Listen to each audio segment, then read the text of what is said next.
Smart Way. I'm Melba, and today we're talking about changing stations. Okay, so we have like 3 of these around the house, 2 upstairs or 2 downstairs and 1 upstairs, but these just make your life so convenient. It's not like you have to go and change your baby on the changing table. After a while, that gets old and you're just really like grabbing a diaper and a wipe and some Aquaphor, right? So this is just going to make your life easier. Okay, so we hope this helps. We are about to have another little baby. Our first baby, she is almost, well, she just turned 2. So for the diaper portion, we do have newborn diapers. One is, these are by Honest Co. And then on the other side, we have like Pampers pull-ups because, you know, working on potty training eventually, like little by little. And then for the wipes, we do use the Huggies Natural wipes. These are just for like sensitive babies who are a little bit more sensitive. We like this one. It's a more cost-effective alternative or option. But if I could get Honest wipes all the time, I probably could, but it is a little bit of a splurge. But those wipes are amazing. So this bag, it has separate compartments in it, but you can adjust these how you want them because it's Velcro, okay? So I got this off of Amazon. Everything that I'm talking about in this video, I will leave a link down below for. So here's the diapers, and then I keep all of her hair stuff, which I'll go through little by little on one compartment, and her body, like all of her lotions that we use on one side, and then her brushes, combs, and then more of like a medical safety, like things that we use if she gets sick on this side.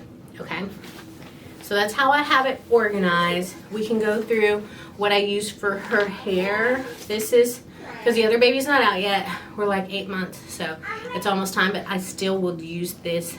We'll use all these products on our little baby's hair as well. Okay, so for her hair, I use the Shea Moisture Kids. This is coconut and hibiscus curl cream, curling butter, and the detangler, and I just put it in this little convenient spray bottle. I don't know if a lot of people know this, but this bottle has like a constant aerosol, constant spray coming out, so you don't have to constantly press your finger on the pump. So it's like more like shh with one spray.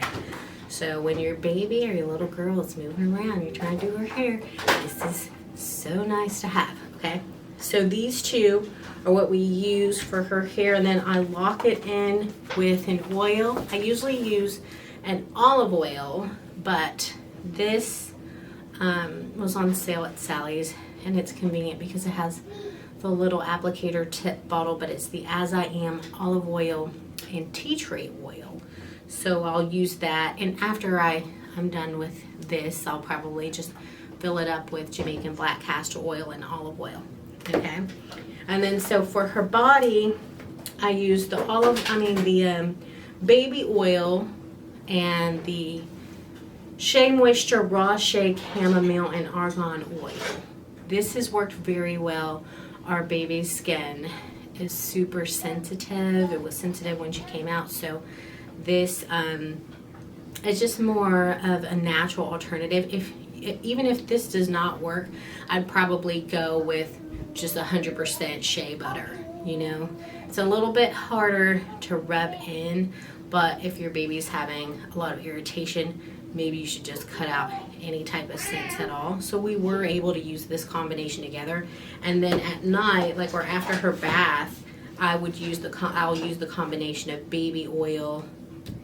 It doesn't have to be like the cocoa butter one. It can be the aloe vera one as well. There's a baby oil, and then an Aveeno. Like this is the Eczema Therapy Itch Relief Balm. It's so thick and creamy. This is like $17, but it is worth every penny. I wish it was like 10. Maybe I would stock up, but I get like 1 or 2 of these and make sure I have these on deck. Okay, so this is for her body after the bath time to just lock in that moisture. And To change her, we use an Aquaphor or like a regular A&D. It's just called A&D cream. But Aquaphor is nice because when you go outside, you can put it all over their face or under their noses, and you can lay their baby hairs down in the front with it. There's a lot that you can do, as well as put this on there to prevent diaper rash. Okay, so the last couple of things that I have on this main portion is a hand sanitizer, because you just never know what's going to happen. You always need a hand sanitizer. And then I have a little nasal bulb. So this is the bulb we used when she was little. We don't really use this anymore. We use like a Boogie Bear, but I'll show you that in a second. So I do want to have this in here just because the little baby, the new baby, is coming. And so I'm just going to throw this in here to be prepared. So that's what's in our first section, or I mean our second section. So we have the diapers and the wipes in one section, and then you have your body and hair in another section, okay? And on this side of, I don't know if you can see that, of the diaper bag, we'll have like a thermometer. We usually use like a forehead thermometer, but our baby has hid it. So I don't know if it's under the couch or where it is. So you can just make sure you have a thermometer around. We have some Motrin, baby Motrin, and make sure it says infants if they're, you know, in the age, it's correct for the age that they are. And we have some Camellia. These are for teething. Our 2-year-old is about to get her 2-year-old molars in, and this has really been a godsend. We did use those little tablets. I can't remember who those are by, but we noticed that they had belladonna in them, which can speed up the heart rate. And a lot of natural things can work differently in everyone's body. So you just want to pay attention if you are using a natural product or any product, that you just watch your baby for a couple of days to make sure you know how they react. But these are the Camellia. They're kind of like little drops when they're teething. And the baby, or we use this Boogie Bear, that's what it's called, Boogie Bear. This is what it looks like, and it's just like a little plastic, like booger taker out. I don't know. Hold on, baby. So it's a little plastic piece that has kind of like a curvature on the end, so you can grab anything out of their nose. But this is so convenient. It's nasty, I guess, you know, but a mother's got to do what a mommy's got to do. Okay, so I'm just put this back. On this side, we do have, I have her hair utensils. I use this brush for detangling, and this brush would be for the baby. It's very, very soft, and I like to part with a styling brush. This is a brush that, a styling comb.